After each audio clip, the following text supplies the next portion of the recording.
O-O-T-C. Hey, that's cool. You got a podcast? Well, I didn't know that. That's cool. Now you do. Welcome.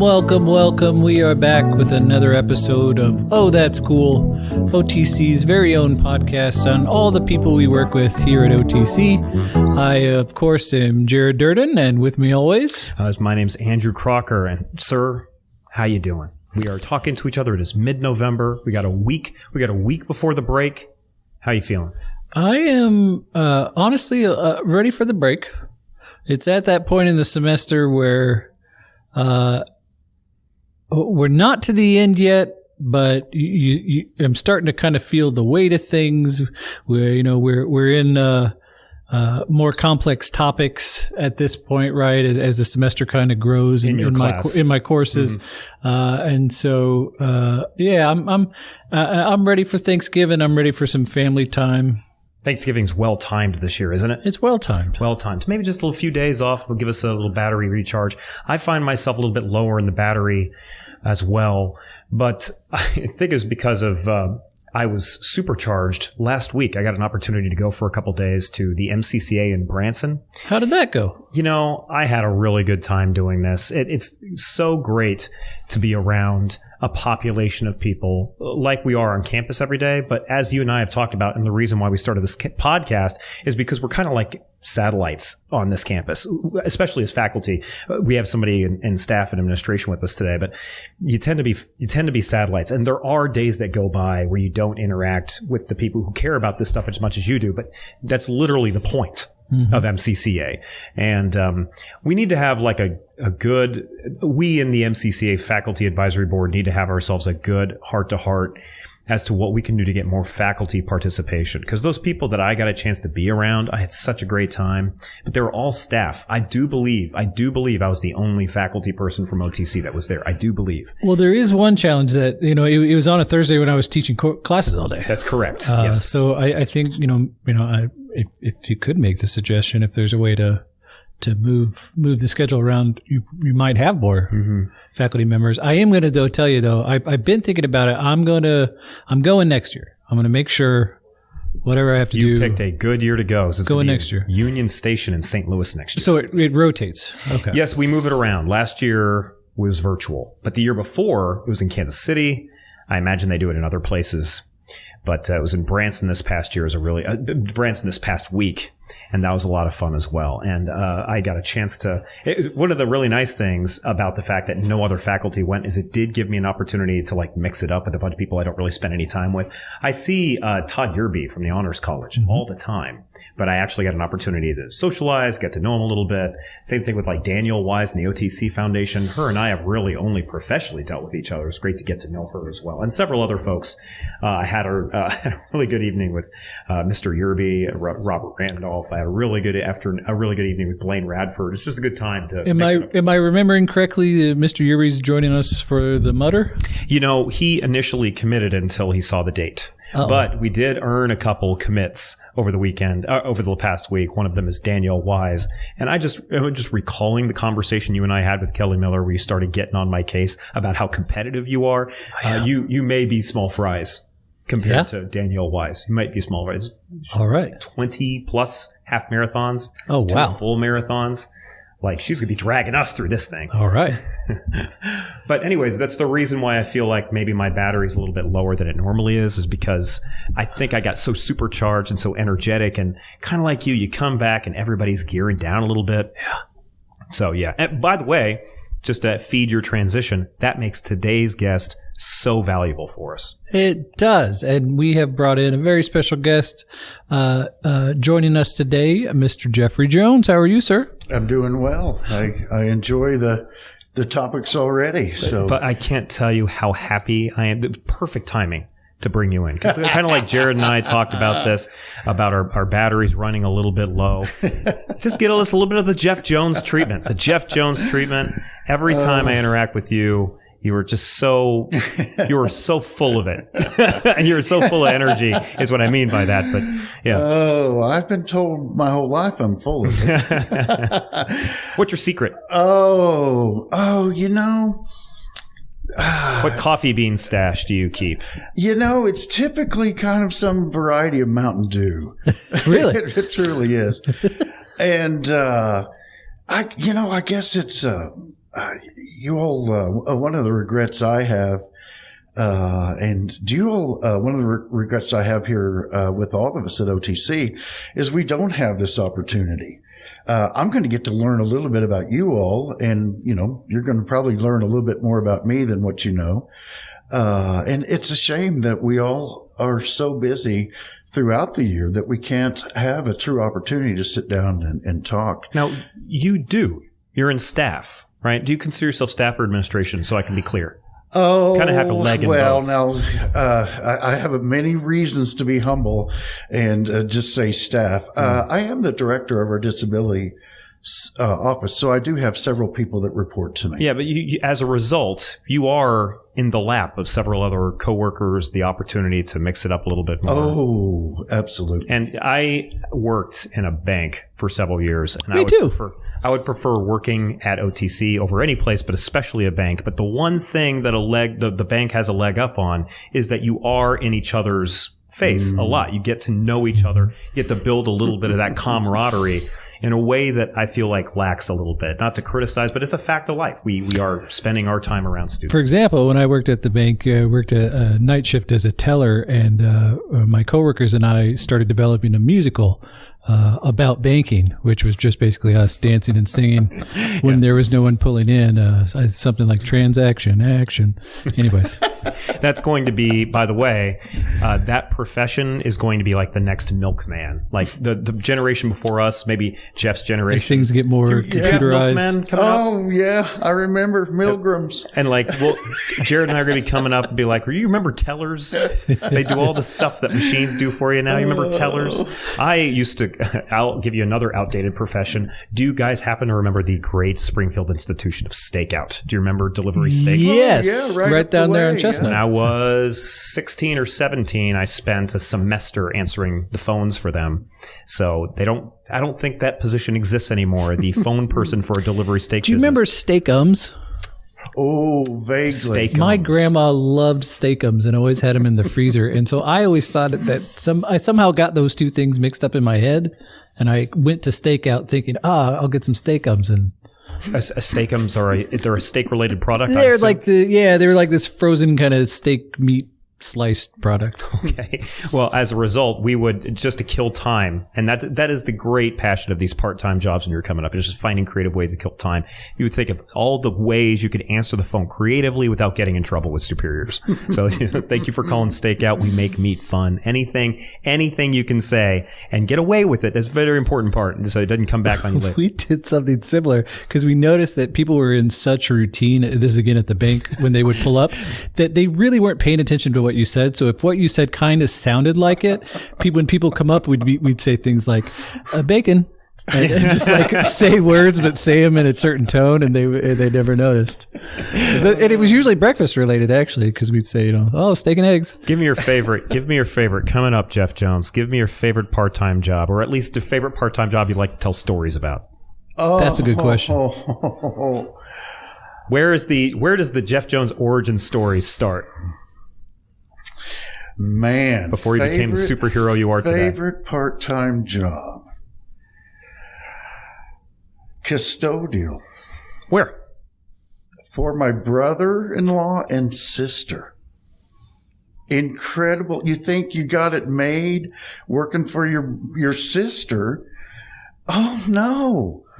No, they would come in after me, and I'm as reckless as any other young person trying to earn money and supplemental money as I'm going to school, and so they took me on. I was a reasonably hard worker, reasonably showed up on time, but I'll be darned, man.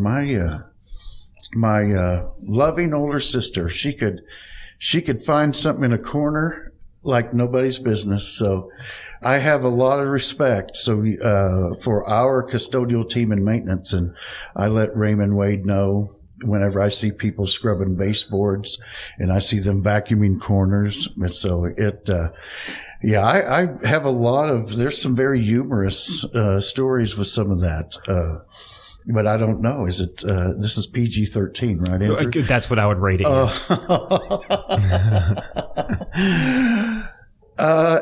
Anything associated with restrooms? Yes. You can go in and think, all right, well, I've cleaned this office now on weekends for 3 years in a row, and you're used to things that you've seen, and especially, if I might add, the different seasons and elimination. So imagine, but there were some pretty ugly scenes. I was there for the aftermath. Which season is the worst? What season is the worst? I have a guess. Cinco de Mayo.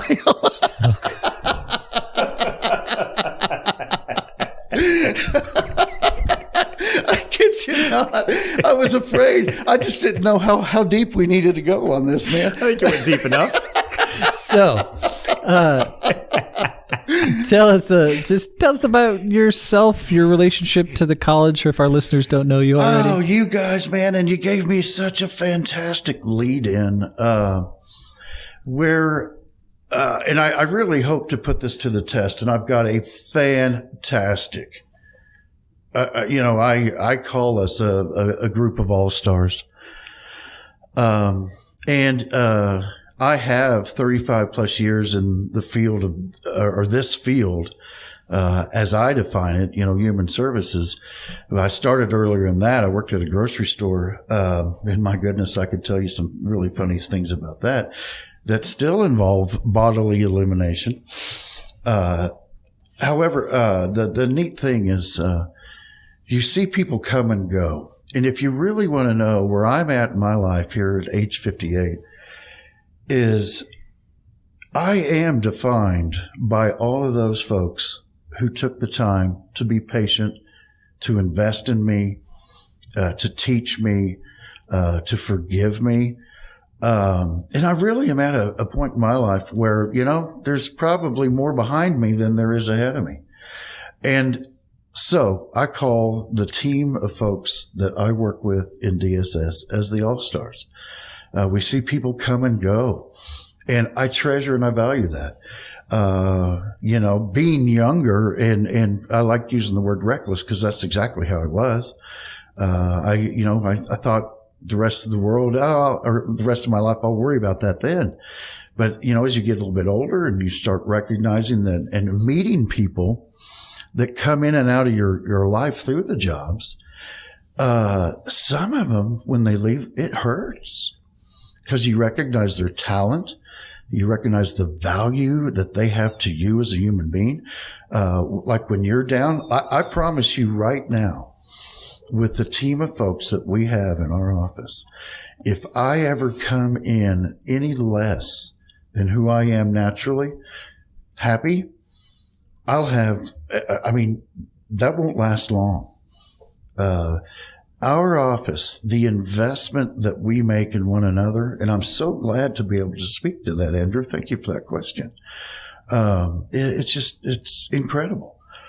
And what we see when we all work together, in faculty and staff, you do see a natural, genuine sincerity from each of us in that we're there to serve.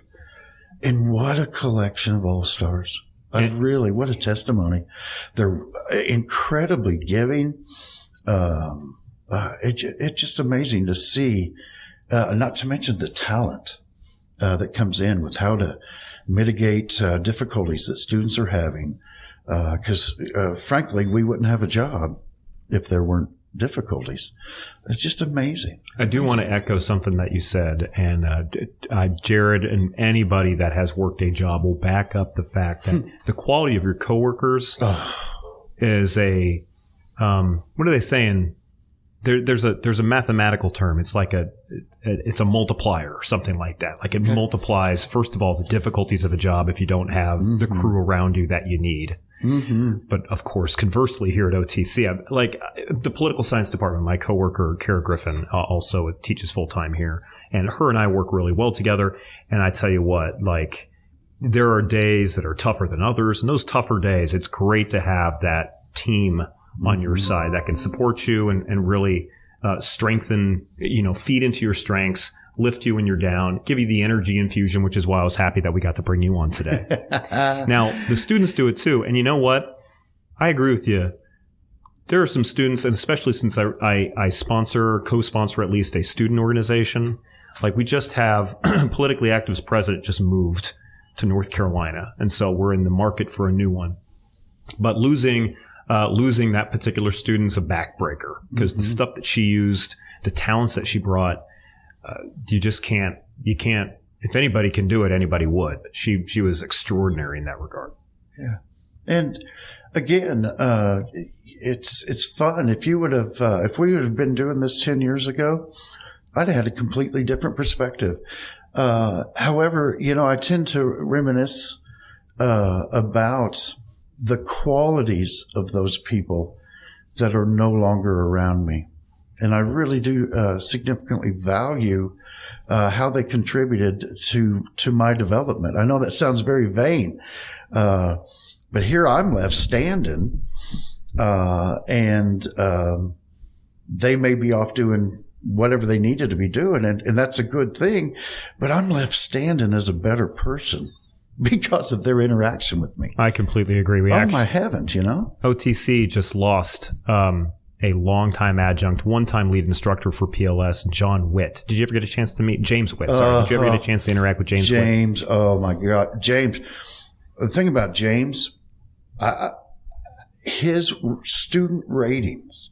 Ridiculous. I get so frustrated with those. I'd bend over backwards for my students, and his is just like jogging ahead of mine. It's ridiculous. What a wonderful human being. Absolutely. And he profoundly, you all have had impacts on me. The one fun thing about my job is, so many years into this field, I do expect myself to have a very high degree of expertise. Don't you ever doubt, though, that we draw from you all.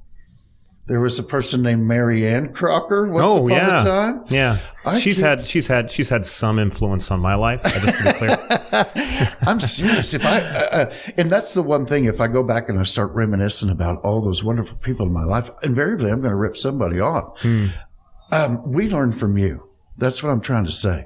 Is thank you for counting on us to have expertise and to know the Americans with Disability Act, its amendment, the Rehab Act of 72, Section 504. Thank you for expecting us to understand that. However, though, one of the neatest things about the Americans with Disability Act amendment is its ability to try to recognize more individuals as having a disability or being perceived as having. So think about the communication that I've had with you two, for sure, just as a query. Jeff, might they be eligible? Or Jeff, I have this student with the situation. That is the beautiful thing. And I mean beautiful, because OTC sends me to national conferences of people who do what I do. We have a nice, cohesive group. I mean, group is rips us off. All of us have the ability to negotiate. Whether I go to maintenance and ask for something, a department chair, an individual instructor, a dean, there is an openness that I and what I have to say or any of our team will be received. And that's the spirit. We operate in the spirit of these laws that are meant to make sure that we preservation of students' rights. I'm glad you brought this up too, because sometimes it can be really challenging as an instructor to know how to kind of address that kind of a situation, right? So you see something, you see a student struggling, and you don't want to offend the student, you don't want to mischaracterize the student, but there seems to be the student would would benefit in some way from having that conversation. How do we best go about that as an instructor? So if we see a student that we think might benefit from your office, what's the best way to address that and work with you guys in helping that student? What I really will, and hopefully what we can do here is just promote what we do even that much more. I absolutely, and being old fashioned, and I know and recognize the fact that time, is so critical and we never have enough of it. Anytime we can get a face-to-face interaction or a telephone call, let's always try to do that. Jared, I know dozens upon dozens of times I've sent emails and it left something short or it left a person not getting what they need. So what I would suggest is if you, as instructors, you all know who's getting it and maybe who's not. And if anyone ever suggests anything to the degree that they've historically had difficulties, oh my goodness, Jared, with physics, people are always, I mean, there might be, well, there's folks that either are in there and they love it, or there's ones that it's having to be required. And not that, Andrew, it's not the same for you. You're going to detect that someone's not getting it. And because of who you all are and how you two especially will query, or you'll meet with the student and you'll ask him, is there something, are you not getting the course material? Or is there something I can do to assist you? And if somebody will share anything related to, historically, I've just not done well. And that is a nice segue for you to politely and respectfully take it just a step further and say, when you say historically you've struggled, did you ever have any support with that? And that's a good way of phrasing it. Yeah. And, most of us want to go about doing our jobs in a way that dignifies a student and respects them, a student. And then there are times when you will take that extra step and ask them. It's not as if we can't talk about these things. And in my wonderful 35 years, believe me, we talk a lot more about things now than whenever I first started. Oh my goodness. We're just more open, and we need to be. Oh my goodness, mental health issues as they are, throughout the nation, throughout the world. Oh my goodness, we got to be talking about this stuff. But, any of your natural ways that you guys go about instructing, you guys are in tune with your students. There has been an added emphasis on mental health throughout the pandemic. Throughout the pandemic, have you noticed changes in mental health, or do you think we are just shining a brighter light on the issues that were already there? Oh my goodness. Man, that is, I feel like I'm, freaking Mickey Mantle, and you just threw a fastball right down the middle on that one. Thank you. I have said, to colleagues in my office, these times are changing. There is, in my opinion and in my observation, nobody is immune to some of the disasters that are happened, to the catastrophes, to the trauma. COVID, it just lit the fuse more.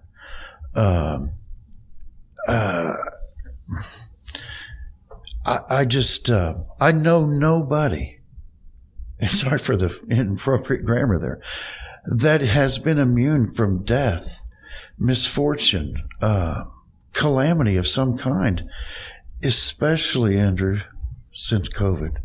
So yes, it seemed to almost amplify it. But what was coming was coming. This society, and listen to me sound like my grandfather. This society just demands so much of us. I mean, and everything that we do, and if we take, if we feel as if we need to take personal responsibility and initiative for doing our part in the world, there's no way we could come away with feeling anything less than guilt. Because, a person who has one or two family members perish as a result of COVID, what do we say? What can we really do? I mean, what intervention could be made? I think that's one of the reasons why we are seeing the phenomenon that is often nicknamed the Great Resignation right now. I think that's why, like in October, the last month, 4.4 million people quit their jobs. Now, most of them found work elsewhere, but that's the point. 4.4 million people. That's the population of Kentucky, just FYI. An entire Kentucky just got up from the desk and said, I quit. I think that we all know we're in the meat grinder and have known we've been in the meat grinder for a good long while. And something about the pandemic crystallized the fact that I don't have to, it crystallized what was truly important in our lives and what we truly value, or maybe it realigned it. And as a result, you're seeing a gigantic rejiggering of people who decide that work shouldn't be as big a part of their lives as it has been, or that work needs to offer different things.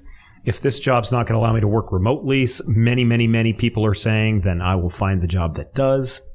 And so it's interesting how a nation of people that are all juggling their mental health can actually have their eyes opened through this horrific pandemic that's killed more people than, entire U.S. states have populations. We use that as an opportunity to realign our values. And for the folks that do that, Godspeed. I hope they come out on the better end of it. Mm-hmm. Don't you figure? Andrew, and again, not saying that we recognizing all the tremendous loss that has occurred to people. As you were saying that, a wonderful warmness grew from my heart, and then I smiled, because that is a more positive way to focus on some of the devastation that we see. And I absolutely love that. That yes, maybe I kind of had a more fatalistic view on that. For all the things that I'm excited about and why I am who I am, and try to generate the enthusiasm I have while, in whatever I do. I kind of had more of a negative approach to that. And I absolutely enjoy hearing what you say about that, is that maybe people have stopped, reevaluated, and are trying to reprioritize, and recognize that we do have limits, and the toll it takes on us physically. Because listen, I listen to the politicians talk about this nonstop. And people quitting the workforce is quote unquote bad politically. And what they're doing is they just are lacking the work ethic that is what is truly American. Like, I hear this is not partisan, it is bipartisan rhetoric that I'm quoting to your face right now. Okay. But I just think that's a really reductive way of measuring this. One thing we saw during the height of unemployment got up to like 14% during the pandemic. And a lot of states, including the federal government, boosted unemployment insurance during that time. And as we're kind of winding down over the last year or so, a lot of states, including Missouri, are like, we got to get these people back on the work rolls. And they slashed the pandemic unemployment back down to like normal levels. There we go. And what have we seen since then? Unemployment rates haven't really changed. They're chugging along at the rate they're going to. It's not that people were living high on the hog, dining on caviar on their COVID-funded boats. Mm-hmm. Instead, they have used this opportunity to kind of reassess where they exist in our country, in our society, and what their job can do for them. They had the reverse of the John F. Kennedy moment. Not what can I do for my company? What can my company do for me? Absolutely. That's funny. In trying to prep a little bit for today, I really did. I've reflected back to Kennedy and what he says, and that I hope all of us can really, and we'll make it a little bit more personal. What can we give back to our friends, our families, somebody we don't even know, just some of the neatest things. is to just be able, one of the neatest things that I get to do is get out and take a walk about campus and see. Sorry, I was really going to try to limit individuals because there's so many great ones here. It's on my heart to say Philip Duncan. If you know Philip Duncan, he's with our custodial maintenance team. He's been with OTC a little bit, I think a little bit longer than me, and I've been with him over 19 years. That man is friendly. He'll just go as he's doing his job here in ICE, I think it's first floor. And if there's a student over there kind of isolated, he'll just go over and say hi. So, but I see a lot of people do that. I'm just picking on Philip here on this. Philip Duncan. I'm smelling a future episode. I am too. Oh my. Yeah. Philip's a dandy. Philip, you talk about someone with a genuinely caring heart, caring spirit. Yeah. But Andrew, thank you. I read a lot. I listen a lot. And I would like to think that people are seeking new opportunity to define themselves through their talent, through their work, and as a result, improve their lot in life. So on that note, something we like to ask our guests is tell us someone that you look up to, someone that's inspired you, a hero, someone that the listeners may not know about, someone that you would like to kind of hold up and share. Oh my gosh. There's probably, or some people have more than one. Probably 25 people, literally. Somewhere in the middle there. I may go, I'm going to say, I'll say it like this, and it sounds just a tad morbid. I think what has shaped, and thank you so much, by the way, for letting me talk about some of this stuff, because it really is, it's very valuable. And it's something that I've worked through. It just didn't come naturally. I'm really defined more by those who have passed away already, or more of those coworkers that may have had that positive influence on me, and are no longer working or possibly not even alive. So it makes me hang on tighter right now. So those folks that I work with down there in Suite 116, man, heaven help you. I'm not ever letting you guys go. I gotta say, I have my grandfather on my dad's side. Born in 1915 and just in Conway, Arkansas, and had cystic fibrosis as a kid and was never really, he was 4-H, I guess, when it came to World War II. But he wanted to contribute. So like so many Americans, he migrated out to Seattle and worked in shipyards and did whatever he could. And then, post World War II, he resumed a life, and went to school, he always called himself a bookkeeper, but I'm sure he was a certified accountant. Met my grandmother, and so I got to see him as I grew up. And again, he was physically frail, but oh my gosh, his mind was incredible. I mean, he was the most active person in politics that I've ever seen. And so much so that even up at age 86, he wanted to buy a computer. 86.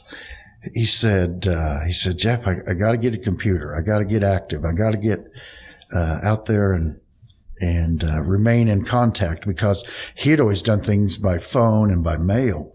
And I mean, he was he lived in Kansas City. I skipped a whole bunch of stuff there, married my grandma and all that good stuff. But there he was, 86, trying to reconnect in modern ways. His mind he's always wanting to learn and was always ready. He's a staunch Democrat. He was always ready for a debate, and he did his homework. There was nothing idle. I remember my dad gave him the best compliment I've ever heard my dad give anybody, was that he always knew what he was talking about. So anyway, I tell you all that about that wonderful human being. I hope that's how I age, staying active. Both my parents, who are still with us, extremely healthy and very, very active, both of them. And I hear people talk about retirement sometimes. It's just like, I'm just gonna go. Like my father-in-law is retired, and he's just like, I can't just wait to get out. I just go fishing on Beaver Lake in Arkansas. I go fishing on Beaver Lake, and that's just like hang back and chill out. I'm like, I just, who knows how I'll be 30 years from now, but I just can't fathom the idea of being idle for that long. And I appreciate, not to bash it, different strokes for different folks, but I have to remain active, I believe. I think you are genetically predispositioned to knowing at least one member of family and seeing you. I think you can bask in the comfort of knowing that you will. I hope, being informed and being, it just comes with that sense of nationalism and the pride that we get with knowing what we need to know about our country and doing the best we can as individuals to support it. Jerry, you going to keep the wheels moving when you retire? Do you think you're just going to park that bus and take it easy? Well, actually, we've talked about getting some kind of mobile home that we can travel the country. We've talked about that too, yeah. And I think one of our dreams is we camp a lot, and we camped out in the redwood forest, and I guess the national forests like have these rotating like camp.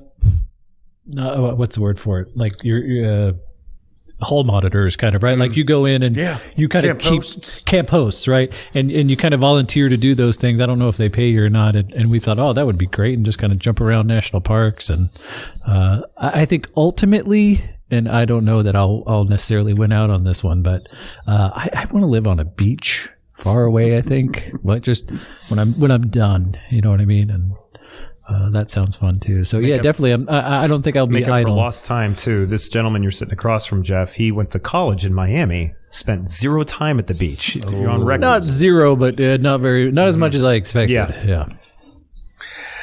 You are a focused individual, if you will allow me to add that. You are. Focused? You are a very focused individual. I try. Absolutely.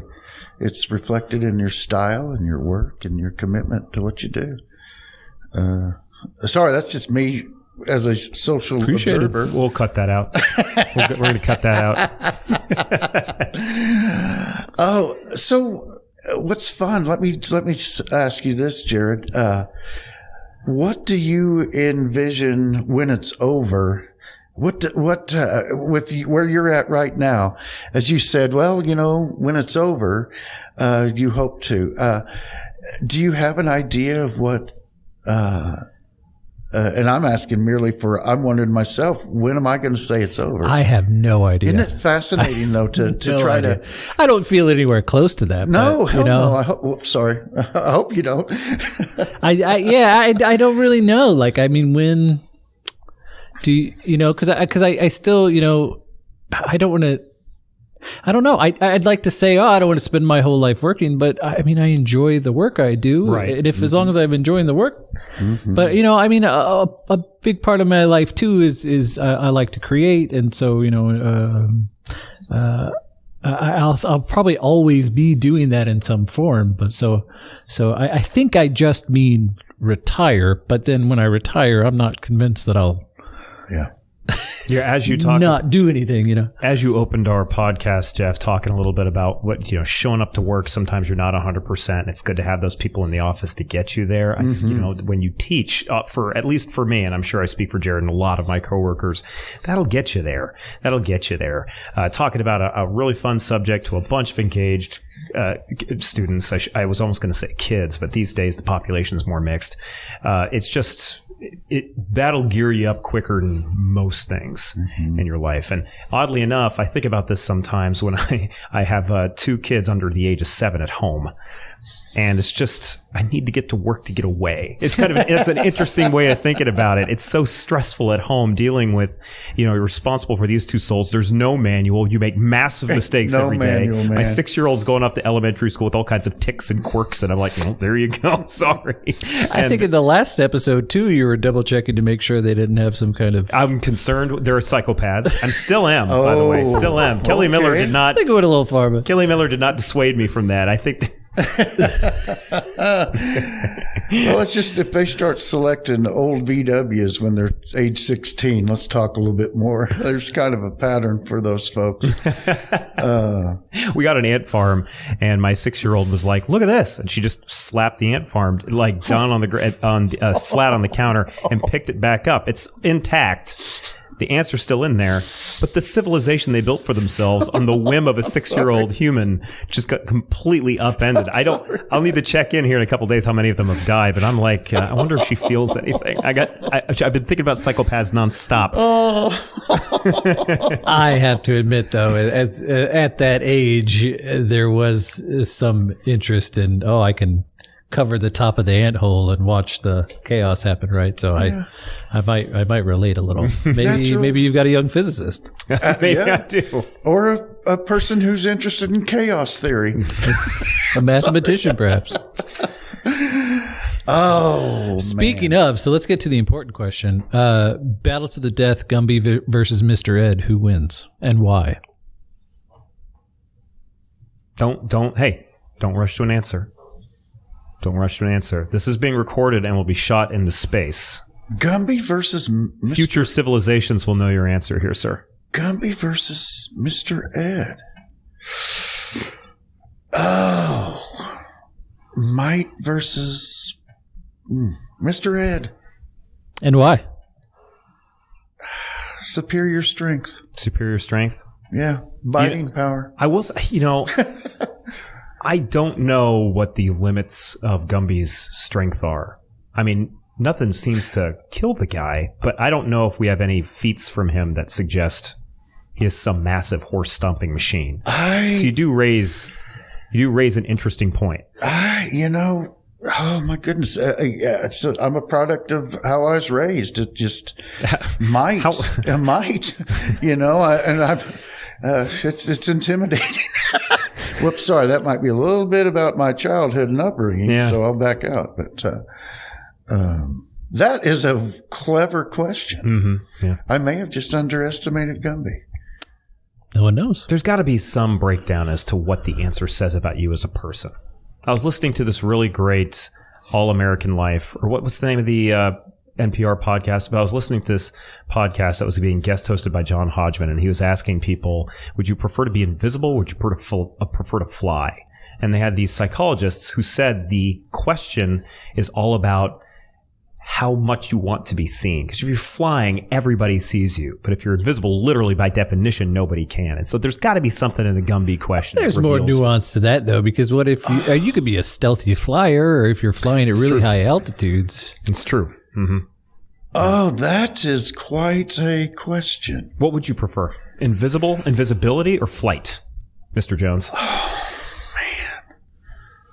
man. My first question would be, how fast can I fly? If I can fly as fast as I can run, invisibility all day. But if I can like a bullet train get to St. Louis in like half an hour, count me in. Oh, I am fascinated by flight. Totally fascinated. Do you ever recurring dreams about flight? Well, no, I won't go into too great of a reverie here. I just have a passion for waterfowl. Okay. And especially waterfowl by the hundreds, if not thousands. So just FYI, just because you can fly does not mean that they're going to accept you into their society. I know. Doesn't mean they're not, though. I'm like up there I suppose it's all about your approach. I'm flying second left and that big V is snow geese,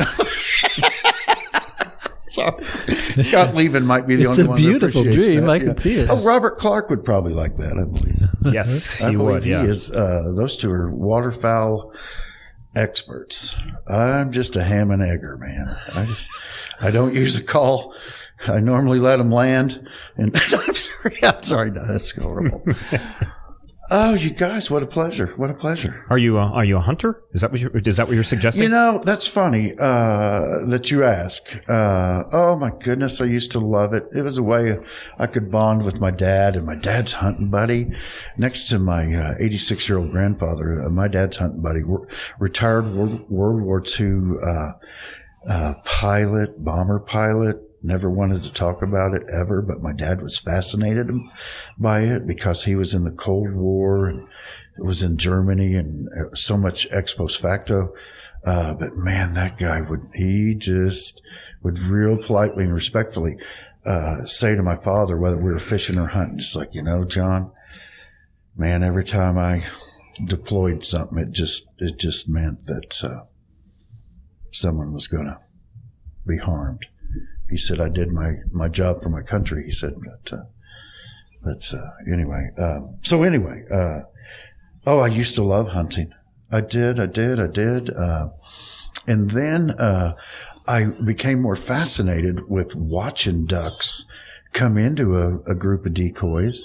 And, I was fascinated by the aerodynamics and the cupping of the wings. And so there were a few times I got stuff is actually super fascinating. Jared, you could probably figure out some of the funkiness of the aerodynamics of that. I just thought it was amazing and how deft and adroit they were. And I got to where I ended up watching them more than I cracked them. And my dad caught me one time and he was madder than a hornet. And he said, are you going to just sit there or are you going to shoot him? And I remember saying to him, and I was 15 or 16, Dad, I don't know. And that perturbed him. He was like, we need meat. And I was like, well, wait a minute. He's working. My mom's working. I mean, yeah. But anyway, it was interesting. It was a diversion from a path that my father. So my daughter and I were checking out different animals on YouTube, and one we both gravitated to were snow owls. And one thing you learn about owls is they make. You can put a microphone stronger than this under their bodies while they glide down and swoop down, and you won't hear them. That's how they're so effective at killing. They're so effective at killing because you just absolutely can't hear them going. You could put even eagles don't need to be quiet, but you put an eagle under a microphone, you can hear them fly. Even quietly, you can pick up sounds. You hear almost no sounds. That sound wave barely blips when an owl flies right over a microphone. They are so quiet. Unbelievable. Super unbelievable. And so that's actually super fascinating. Bird. I just have a small little niche interest in bird physiology. Absolutely. Bird aerodynamics. That would be about shape and texture, right? Sure. Yeah. Mm-hmm. But the question is, when they're on a perch and they see something down below and they swoop down, there's a whole series of microphones tracking the sounds that they're making. Super sensitive microphones, no sound other than initially leaving the perch. No sound whatsoever. It's pretty fascinating. So we brought you in today, Jeff, to ask one main question, and I think the topic we've kind of hinted at a little bit, but given the time in the semester, given everything going on in our world, in our country, in our state, how can we be more kind, especially in situations where people aren't necessarily being kind to us? Well, that is. And that lets me go back and that 86-year-old grandfather that I was talking about, of course, he grew more feeble and unfortunately, as a matter of fact, I believe it's tuberculosis. I said, forgive me, I said cystic fibrosis. Believe it or not, it came back in his ultimately that was his demise. But we were out one time, a storm had blown through Kansas City and blew a bunch of shingles off of his home.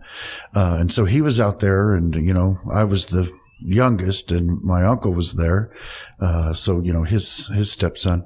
And so I was, carrying these big things of shingles up on and my uncle did the skilled work. And so there we were, three men, different generations talking. And there was my 86-year-old grandfather yelling up to me, and I had just started with OTC, and so he was asking me what I did. And so the more I told him, the happier he got.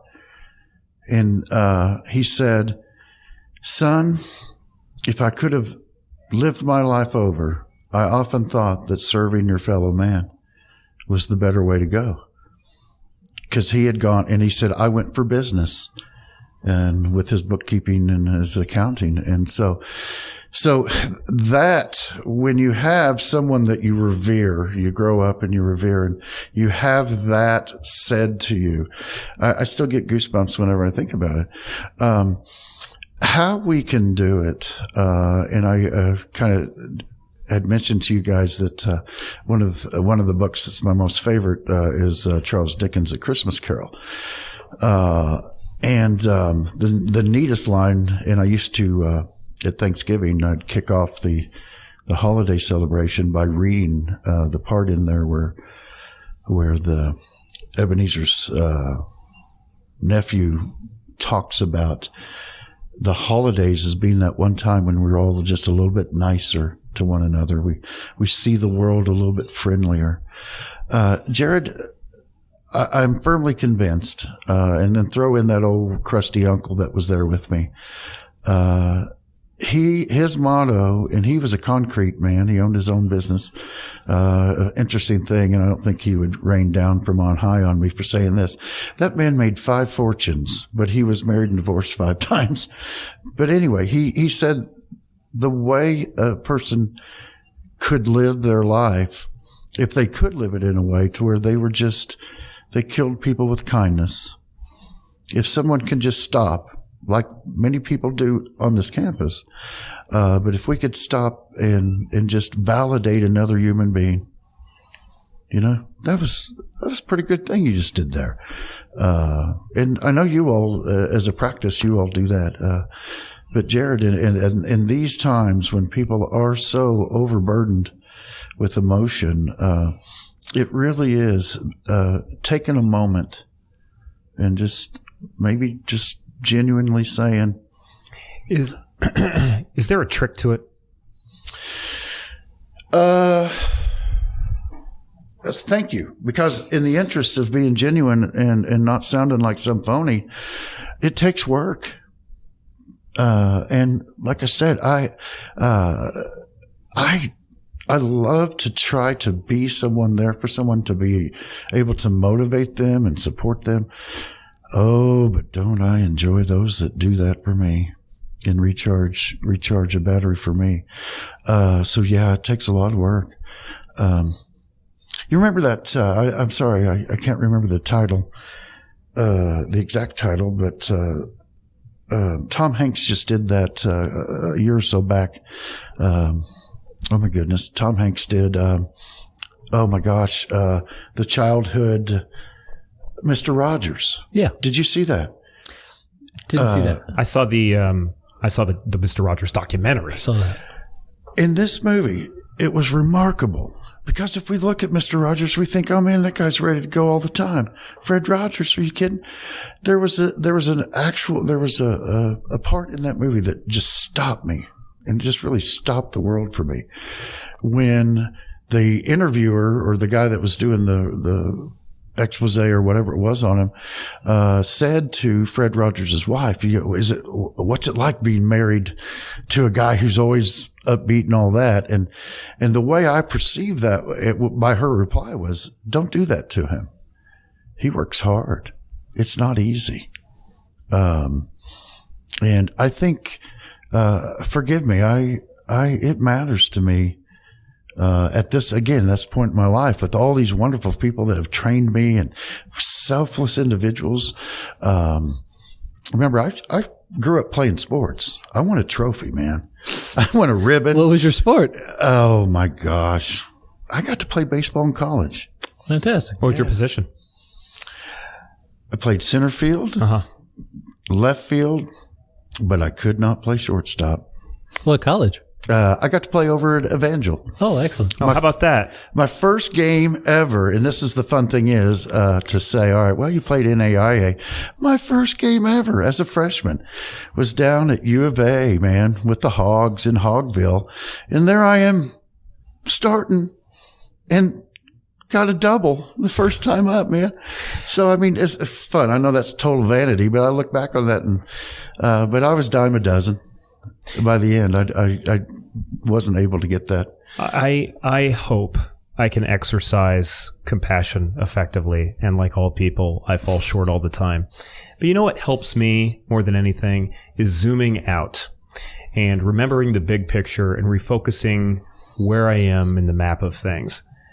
I do get frustrated when a student doesn't seem to be as engaged in the material as I wish they were. And they're shooting me an email in late November or in the spring in late April. My grade's in trouble. What can I do? And I get irritated with it until I zoom out some. And I'm like, well, this can be a defining moment for this person, that I can be a helpful source of giving them something that perhaps they don't exactly quote unquote deserve, but could benefit from nonetheless. What's the grander mission here? Is the grander mission that they learn the material, or is the grander mission that I get all the assignments turned in exactly the way I want them whenever I want them turned in? So zooming out has helped me a lot. When I talk about when I'm in policy arguments with people, I try to remember the fact that we're all somebody's son or daughter, and I wouldn't want anybody talking to my daughters disrespectfully, so I try to remember that. So my trick is zooming out. Now, I don't know. Please tell me, if you're in your experience, does zooming out help you, or does actually zooming in on a person? I can understand how that might help some people, or does it just purely depend? Where does your compassion come from when it's challenging? Zooming out, hands down. It's a wonderful thing that you just said. If we can reframe. Reframing is a great way of putting it. If we can reframe what our objective is, or what the motivation is, Andrew, that's incredible. I thank you for reminding me of that. Yeah, you have to zoom out, and I have to think, wait a minute. And that is one of the things to tie into what we do in our office day in, day out, is when we're looking down and we're trying to determine individual accommodations. And you're absolutely right. We've got to figure out, what's the objective here? Is that a student failed to meet the timeline right for an assignment, or forgive me, is the essential function for someone to be able to be timely with turning in that assignment, or are we trying to figure out what they mastered from that material? And I know I'm not saying that we throw away time deadlines. I'm just saying, right, yeah. But Andrew, that's exactly what you would explain is fundamentally what we do. And yeah, when things really start getting thick, you got to step back, and that is where I have that support within our team. That will say, whoa, wait a minute, you're going to think about that for a while? Because I like to give answers in that moment. But no, a lot of what we have to do is reflect back. And that's really important, right? When you say zooming out, not just zooming out, but stepping back, taking some time, write the email, don't send it yet. Take it, reread it, right? Go back through.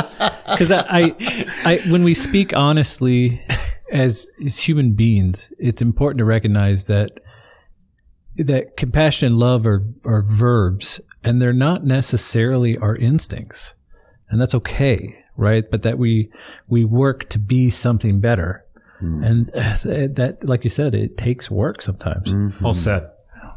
It just does, and we're not going to say that if a person's motivations or priorities are different, and that could just be a personality style, that someone doesn't want to invest that much in things around them, and that's not a knock on anybody.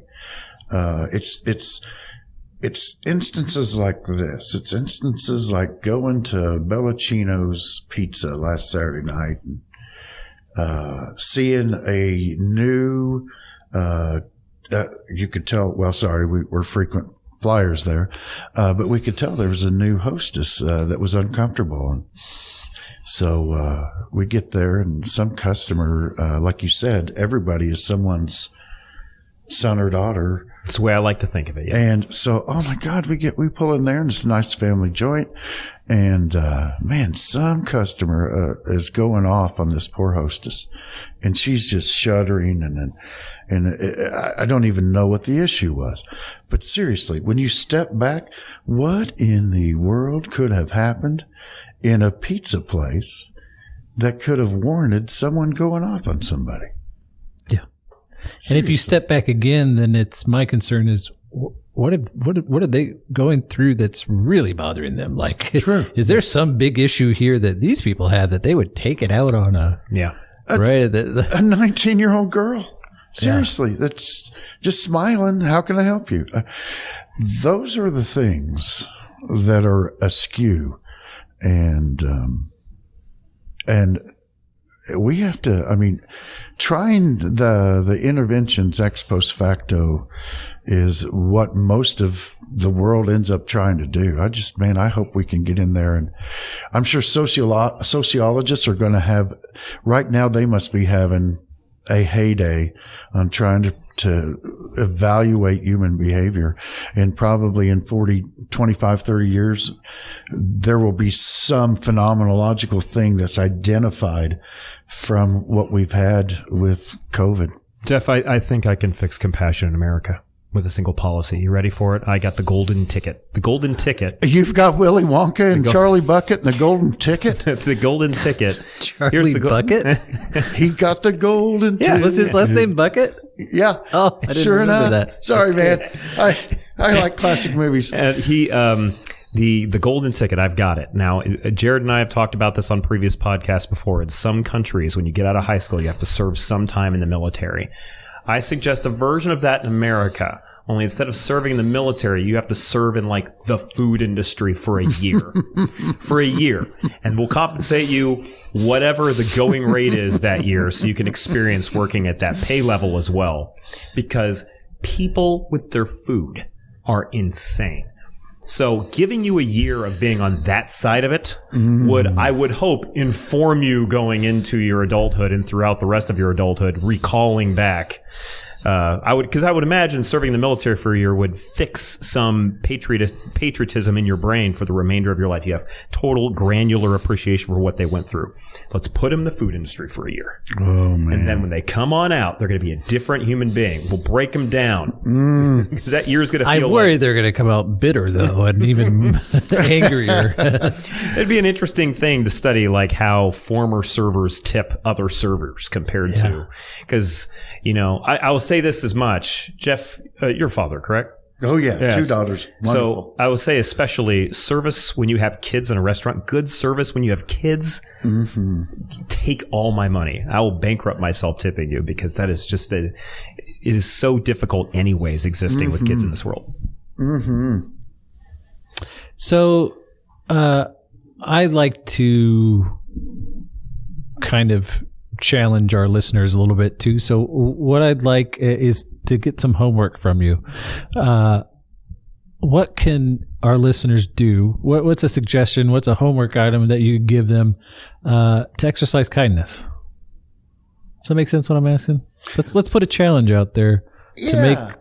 I really would encourage everybody to really evaluate what their priorities are and exactly what are your priorities and where does volunteerism or where does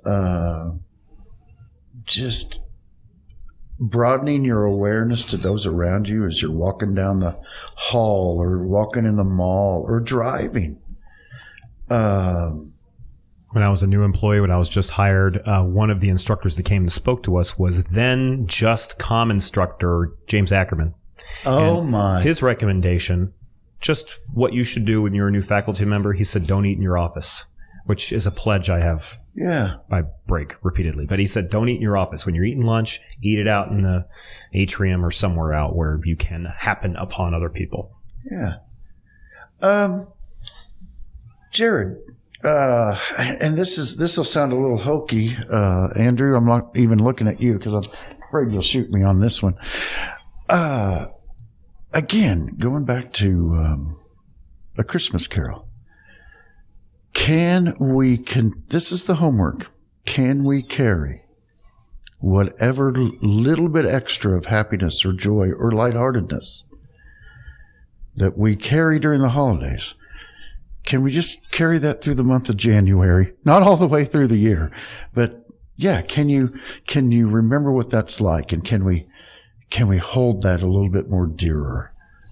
And I hope people will watch A Christmas Carol, whatever version. There's like 7 of them, and I hope people will watch that. It's akin to It's a Wonderful Life. I really like the Muppet version. The Muppet version.